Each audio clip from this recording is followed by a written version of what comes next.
La marche des réformes continue sur le plan pénal, sur le plan économique, sur le plan institutionnel. Et pendant ce temps-là, eh bien, le patron des Républicains est à Mayotte, où il se rend compte du problème migratoire. C'est avec Pierre-Henri Dumont que nous sommes ce matin, qui est député Les Républicains du Pas-de-Calais.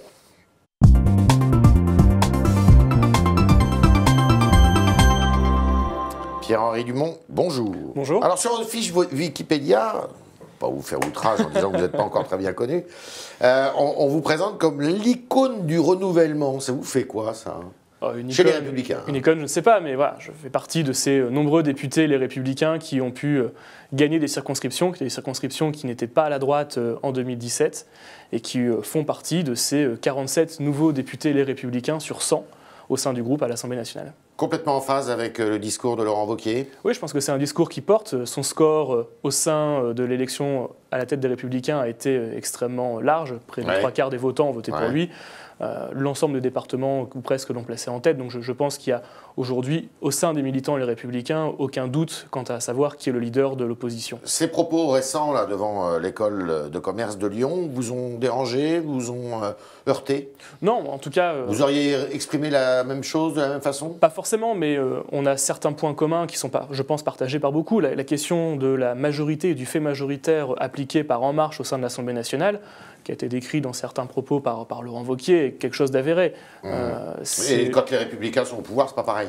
Bah écoutez, moi j'ai pas été au pouvoir. Simplement, ce que je peux vous dire, c'est que la façon dont En Marche gère le fait majoritaire, c'est extrêmement dégradant pour l'opposition.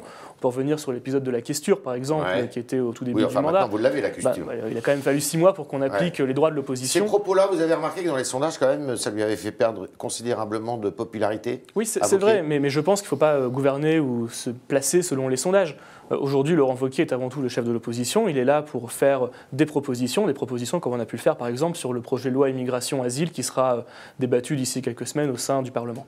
Il faut que vous occupiez le terrain sur les sujets, tous les sujets évidemment, mais votre distinction par rapport à la majorité actuelle, c'est quoi? C'est davantage sur les sujets régaliens? Oui, tout à fait. Je pense qu'il y a une vraie faiblesse de la majorité. Sur l'économie, par exemple, vous êtes à peu près en phase avec ce qui se dit? On est en phase sur certaines choses, sur d'autres un peu moins. La réforme de la formation professionnelle, par exemple? Il faudra faire attention à ce que les salariés ne soient pas pénalisés. Mais ça va dans le bon sens? Une fois plus, on a... Les Républicains qui parlent des salariés, oui. Mais vous savez, moi je fais partie d'un territoire, j'ai été élu sur un territoire qui est un territoire essentiellement industriel. Où on a un fort taux de chômage. Donc la question de la formation des salariés est vraiment cruciale. Il faut que les Républicains se retournent vers une base plus populaire. Exactement. L'angle, c'est vraiment de dire que les Républicains doivent parler à l'ensemble des Français, mais surtout à ceux qui souffrent en réalité des mesures prises par Emmanuel Macron et qui souffriraient des mesures qui pourraient être prises par le Front National ou par Jean-Luc Mélenchon. C'est-à-dire que nous, on parle à ceux qui en réalité ne sont pas les gagnants de la mondialisation, mais qui demain pourront l'être avec les mesures que nous proposons, tandis que En Marche ne parle qu'aux gagnants de la mondialisation et veulent rester gagnants de la mondialisation. La fracture, elle est vraiment entre les villes et les campagnes? La fracture est là, la fracture est sur les territoires. C'est-à-dire qu'on a, avec une succession de mesures qui a été prise, les 80 km/h, la question de la suppression de la réserve parlementaire qui pénalise énormément les petites associations locales qui n'ont pas de moyens de pouvoir continuer leurs activités, la fermeture de tribunaux, la fermeture de classes en milieu rural. Fermeture de tribunaux, ça avait déjà été le cas avec Nicolas Sarkozy, avec la réforme de la carte judiciaire. C'est bien pour ça qu'on est arrivé à l'os. Est-ce qu'il ne faut pas faire des économies quand même? Parce que le discours de la droite, c'est de dire qu'il faut faire des économies. Si vous ne faites pas d'économies, évidemment, vous restez dans le statu quo. Il faut faire des économies, mais les économies ne peuvent pas se faire uniquement au détriment des habitants des territoires ruraux. Il faut les faire partout, il faut les faire sur la fonction publique. Par exemple, là, quand on parle de suppression du nombre de fonctionnaires...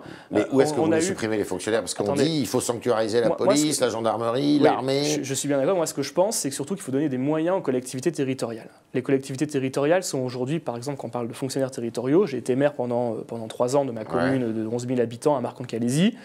Et le maire n'a aucun moyen de pouvoir jouer sur le nombre d'employés municipaux dans sa commune. Une fois qu'il est employé, la personne est embauchée à vie, alors que les missions ont changé, les besoins ne sont plus forcément les mêmes. Donc ça, c'est du ressort non pas de l'État, mais des collectivités territoriales. L'État doit donner les moyens au maire de pouvoir ajuster les effectifs, ce qui aujourd'hui n'est pas le cas. Comment ça, il peut avoir...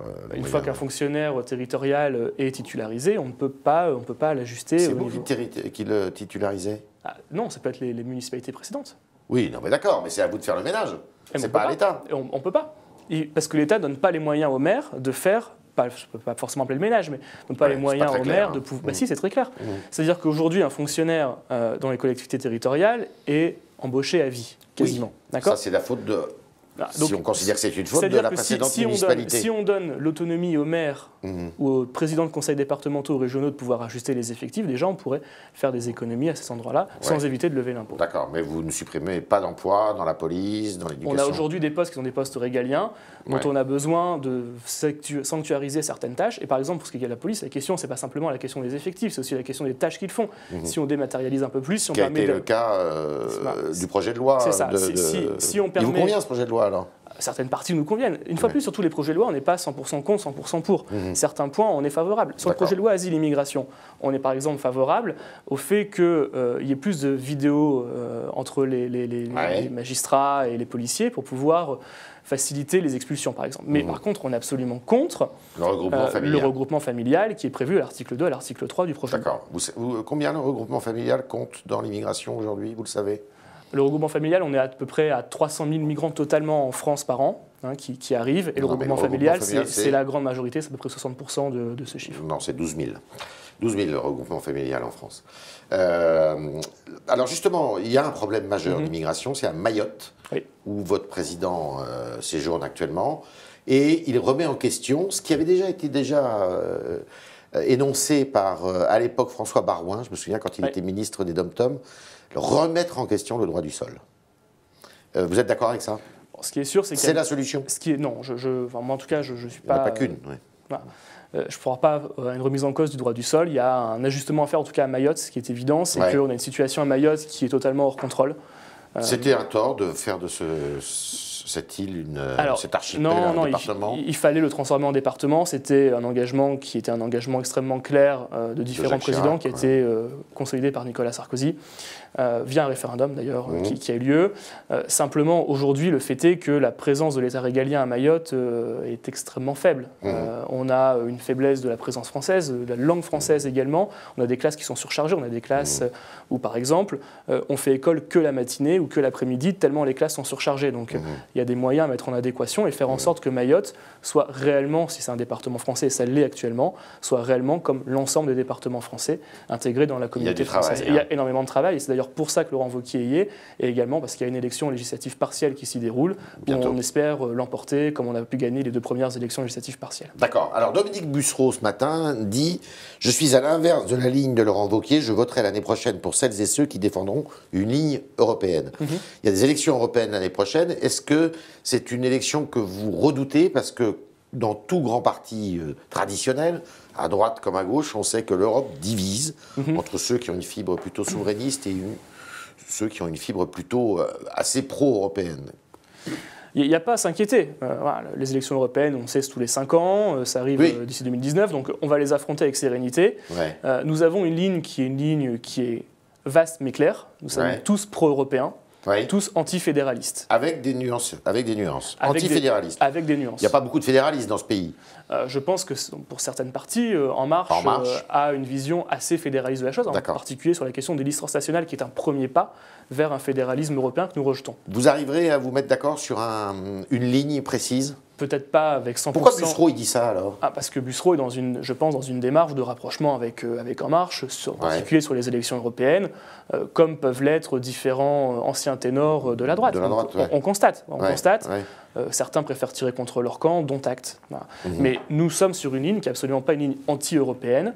Nous sommes sur une ligne, je pense, qui est celle qui a toujours été celle de la droite. C'est quoi? C'est l'Europe des nations? C'est une France forte dans une Europe forte. Et on considère que pour avoir une France forte dans une Europe forte? C'est-à-dire qu'il faut d'abord renforcer, pour que l'Europe soit puissante et qu'elle puisse être ce marché commun et qu'il puisse profiter à la France, il faut que la France fasse également les réformes nécessaires à l'intérieur et qu'elle puisse non pas tourner le doigt à l'Europe, mais profiter et bénéficier de cette Europe. En particulier, je prends l'exemple de l'immigration, qui est un sujet extrêmement important. Aujourd'hui, qu'un migrant qui ait demandé l'asile en Allemagne, qui soit débouté du droit d'asile en Allemagne, vienne demander ensuite l'asile en France et soit protégé en France, ça pose un vrai sujet de gestion, d'encombrement, d'aide publique également pour ces migrants en termes soit d'AME s'ils sont déboutés par envoyé, soit d'ADA. Donc, à partir il faut la supprimer, l'AME, l'aide médicale d'État. Je pense que la supprimer nous, c'est une position qu'on a défendue depuis très longtemps. En tout cas, l'augmentation de 10% du budget de l'AME dans le budget 2018, passant le milliard d'euros prévu au budget 2018, ça pose un vrai sujet. Et ça montre surtout qu'il y a une absence de volonté du gouvernement de vouloir expulser ceux qui sont déboutés du droit d'asile et ceux qui sont présents illégalement sur le territoire de la République française. Alors, une grosse question à laquelle aucun politique n'arrive à répondre. Alors, je vous la pose quand même. Comment on fait pour expulser ceux qui sont déboutés? Matériellement, comment ça se passe? Alors, déjà, c'est une proposition, une des 5 contre-propositions qu'on a pu faire il y a 2 semaines au projet de loi Asile et Immigration. Ça figure dans le projet de loi Asile et Immigration. C'est de mieux accompagner, mais il n'y a aucun objectif chiffré.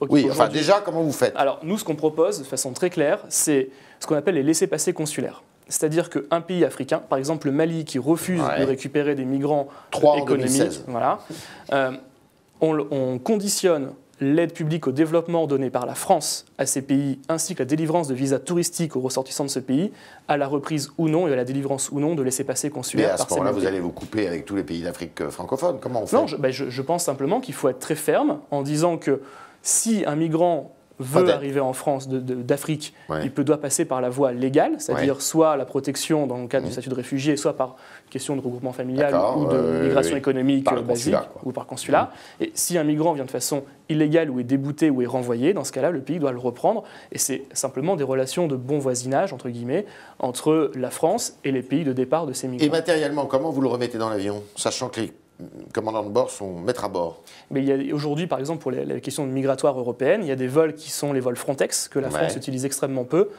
C'est l'agence de garde frontière européenne, donc des vols qui ont été affrétés, que la France n'utilise pas, que l'Allemagne utilise beaucoup plus, par exemple, pour débouter les Afghans. Dernière petite question avec moi, la réforme constitutionnelle, est-ce qu'elle vous convient telle qu'elle est exprimée aujourd'hui par le président de la République, le Premier ministre? Mais enfin, il y a des consultations, c'est appelé à évoluer peut-être. La diminution du nombre de parlementaires, pourquoi pas? Oui, d'accord. Pourquoi pas? Je pense que dans les programmes de beaucoup de personnes, Sénat, Assemblée, il faut simplement garder la proportion entre Sénat et Assemblée, c'est-à-dire 62-38% à peu près. Et le cumul des mandats dans le temps? Par contre, le vrai point d'achoppement, pour moi, c'est la question de la proportionnelle.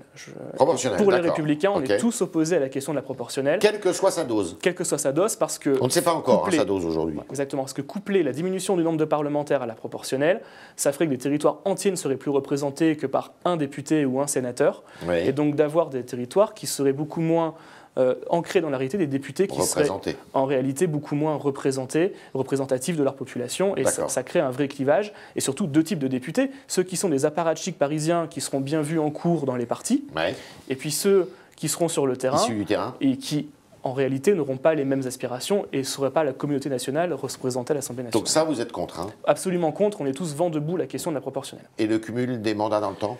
Cumul des mandats dans le temps. Alors, qui hérisse le poil, si je puis dire, du président du Sénat. En effet. Non, mais une fois de plus, je pense que c'est aux citoyens de décider qui peut être candidat et qui sera son représentant au sein de telle ou telle chambre, au sein de telle ou telle assemblée départementale, régionale ou en tant que maire. On l'a vu, il y a des petites communes... Vous n'avez pas une hostilité de principe comme M. Larcher, apparemment. Moi, je n'ai pas une hostilité de principe. Simplement, ce que je dis, c'est qu'il faut faire extrêmement attention parce que parfois, on a du mal à trouver des bons parlementaires. J'ai envie de dire, un parlementaire ou un maire ou un conseiller départemental ou régional qui n'est pas bon, il ne fait pas 3 mandats. Il en fait 1, parce que les électeurs le savent. C'est à l'électeur de juger. Un très bon député ou un très bon président de conseil départemental ou régional, s'il doit faire plus de 3 mandats parce qu'il est très bon, il devrait faire plus de 3 mandats. Voilà, nous sommes avec Pierre-Henri Dumont, le député LR du Pas-de-Calais, et nous continuons avec vos questions, chers internautes, et Julie Coulon-Porphyzy qui nous rejoint pour les poser.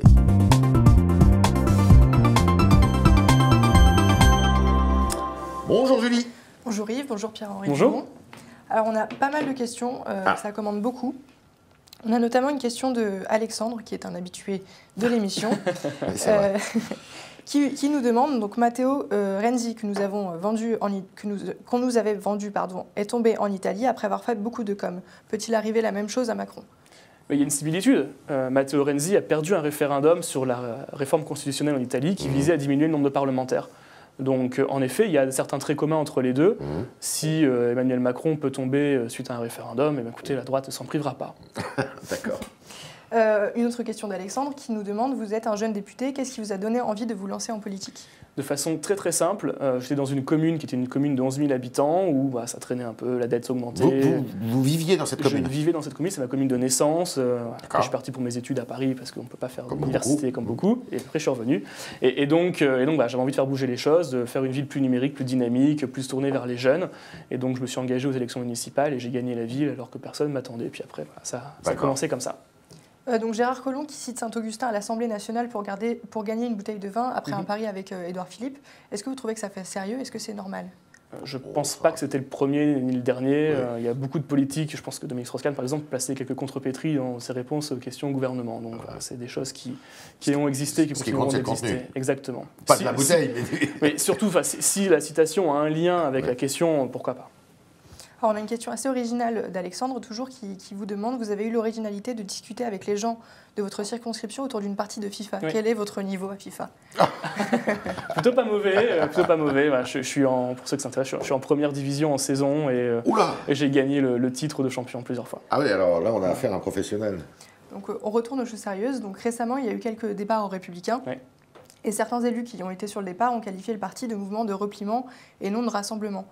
Est-ce que c'est une réaction après le dérapage de Laurent Wauquiez ou est-ce que c'est un signe d'affaiblissement général ? Non, je pense que c'est simplement des personnes qui n'étaient pas dans la même ligne que la majorité des adhérents du parti. Ça arrive que des gens rentrent, des gens sortent. En tout cas, ce que je peux vous dire sur le terrain, c'est que peut-être que certains ténors nous quittent, mais c'est des gens qui étaient déjà partis. Fabienne Keller était en réalité déjà parti depuis très longtemps. Dominique Bussereau, pas très loin. Alain Juppé également. Mais sur le terrain, moi, j'ai de plus en plus d'adhérents et des gens nouveaux qui arrivent au sein des Républicains. Et mes niveaux d'adhésion au parti Les Républicains par les militants de base ont largement augmenté par rapport à l'année dernière. Valérie Pécresse est-elle compatible avec Laurent Wauquiez ? Elle fait entendre une petite musique différente. Hein. Valérie Pécresse comme Xavier Bertrand sont deux personnes qui sont entièrement compatibles avec les Républicains. Et pourquoi Xavier Bertrand en est parti alors ? Parce que chacun, à mon avis, joue une carte personnelle pour dans 4 ans. Vous le regrettez ? Je le regrette parce que chacun a des talents, a des idées à apporter et il n'y a pas un parti des Républicains. Je pense qu'il y a un parti qui est unique, certes, mais avec différentes aspirations, avec différentes expériences qui peuvent être menées dans telle ou telle région. Et la façon dont est gérée les Hauts-de-France n'est pas la même façon dont doit être gérée l'Île-de-France, parce qu'il y a des aspirations et des personnalités différentes et des habitants différents dans ces deux régions. Mais chacun peut apporter ses idées au sein du parti pour faire, au final, le meilleur programme d'opposition et d'alternance en 2022. Les deux que vous avez cités, Valérie Pécresse et Xavier Bertrand, appartiennent à votre famille ? En tout cas, moi, je les considère de droite, bien sûr. Oui. Dernière question. Dernière question. Alors, pensez-vous que la jeunesse que vous incarnez, on en a légèrement parlé tout à l'heure, puisse vous donner un avantage par rapport à tous les jeunes qui demandent justement un renouvellement de la politique ? Je ne sais pas si c'est un avantage, mais ce qui est évident, c'est que être jeune en politique, ça permet d'avoir aussi une vision un peu différente sur les aspirations de la société, sur quand je fais des parties de FIFA avec les jeunes, c'est aussi pour les attirer, parce que c'est des gamins qui ont entre 16 et 20 ans, des jeunes, et qui ne seraient jamais venus dans un meeting, qui ne seraient jamais intéressés à la politique et qui n'ont jamais entendu parler à quoi sert un député, à quoi sert un maire même. Et donc c'est aussi la porte d'entrée vers la politique et pouvoir échanger sur leur orientation, sur ce qui va pas dans leur vie, dans leur ville, sur comment la faire évoluer, et puis aussi me donner des idées. Voilà, c'était le talk de Pierre-Henri Dumont, député du Pas-de-Calais, député Les Républicains. Merci Pierre-Henri Dumont. Merci Julie, merci beaucoup. Et puis à demain pour de nouvelles aventures.